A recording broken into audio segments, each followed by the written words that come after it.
Welcome to Principal Insights, the podcast where we explore the world of educational leadership. I'm your host, Joshua Szeto, and today is an exciting day as this is our first episode. In today's ever-changing educational landscape, the role of a school leader has never been more important. Whether you're a teacher looking to transition to administration or someone who's looking to dip their toes into school leadership, I hope this podcast will be here to guide you in your journey. Today, we'll start off with an introduction to your host, me. Afterward, we'll highlight why you might consider pursuing a career in educational leadership, how to prepare yourself for a long career, and obstacles you might face along the way. So let's get into it. So, who am I, and why should you trust me? With 7 years of experience as an educator, I hold a degree in jazz performance, and I'm qualified to teach across the primary, junior, intermediate, and senior divisions in Ontario. My teaching career includes delivering instrumental music education at both school and district-wide levels.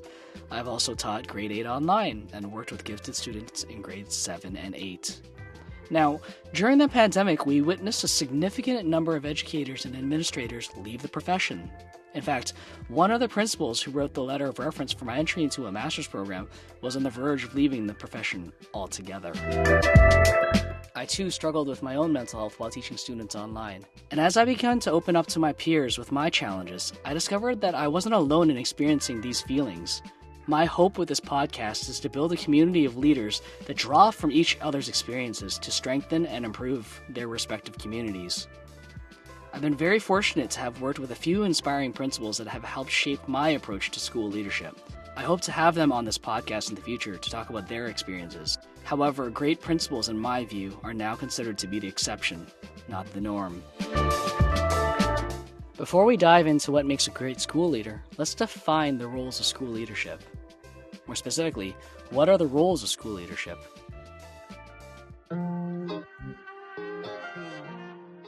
Yes, principals are responsible for student behavior. They have been the authoritative figure within schools that decided consequences when students needed to be disciplined. However, nowadays, their roles go far beyond ensuring student success.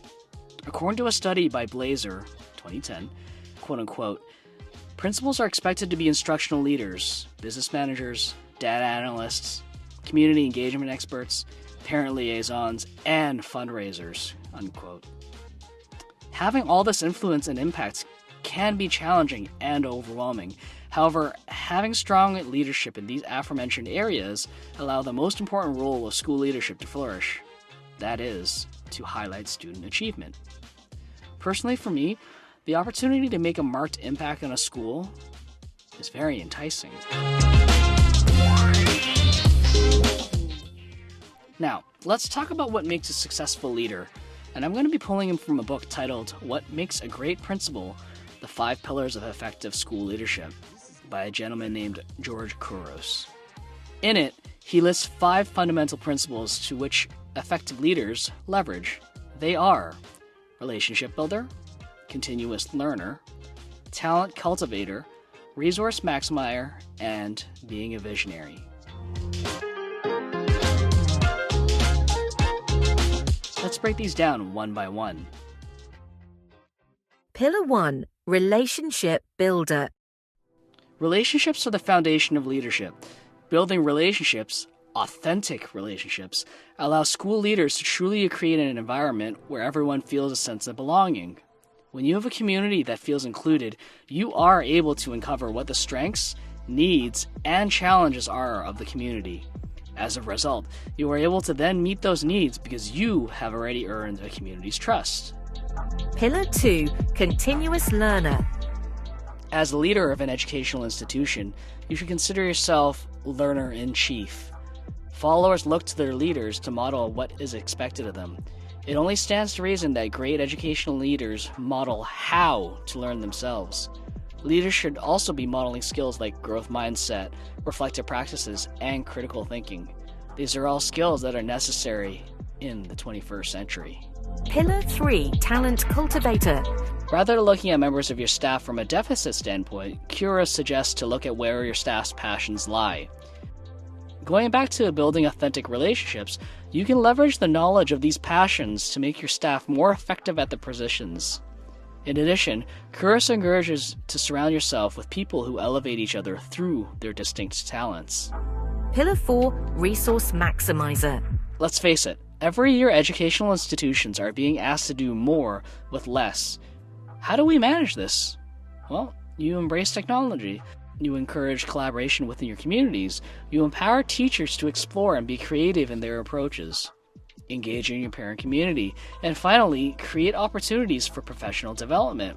These will all help distribute responsibility of the use of resources in your followers, rather than onboard all the responsibility falling on you. Pillar 5, Visionary. Be proactive rather than reactive. Great leaders can anticipate issues before they arise so that followers can feel supported. If you are able to provide guidance to your followers before issues arrive, their self-efficacy can be increased as they feel confident in the unknown, as they will be less likely to fear reprisals or even making mistakes.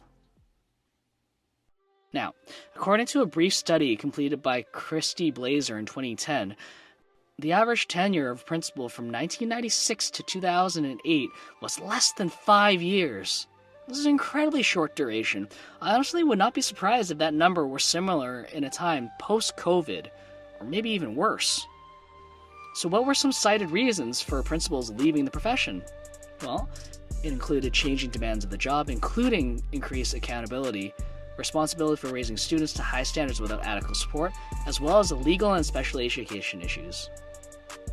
Another reason was salary, as well as time required to meet the demands of the job, a lack of parent and community support, and negativity from the media and the public towards schools, as well as a lack of respect.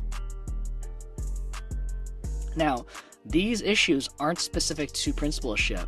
A lot of these issues can also be found in classroom role, so how can you prepare yourself for these obstacles? Well, something that I would highly advocate for would be finding a strong mentoring network. Seek out leaders that inspire you. It's quite a common feeling to feel a sense of imposter syndrome in any line of work, especially in education. However, the more people you interact with on a regular basis, the more opportunities you'll find to share ideas, commiserate, as well as learn that you're not alone in dealing with the obstacles you face. And there you have it. In today's episode, we've delved into the journey of becoming an educational leader, touching on the challenges, rewards, and the key qualities that make a great principal. Whether you're already on the path to your school leadership or just starting to consider it, remember that building relationships, committing to continuous learning, nurturing talent, maximizing resources, and having a clear vision are all crucial to your success. As you reflect on the insights shared today, I encourage you to think about your own leadership journey. What steps can you take to prepare yourself for the road ahead? And how can you leverage the power of community and mentorship to overcome the obstacles that inevitably arise? If you enjoyed today's episode, be sure to subscribe and leave a review. Your feedback helps us grow this community and continue providing valuable content for aspiring and current school leaders. In our next episode, we'll be diving deeper into the role of relationships in school leadership, with stories and tips from experienced principals who have successfully built strong, inclusive school cultures. Thank you for joining me on this first episode of Principal Insights. I'm your host, Joshua Szeto, and I look forward to continuing this journey with you. Until next time, stay inspired, keep learning, and remember, great leadership starts with you.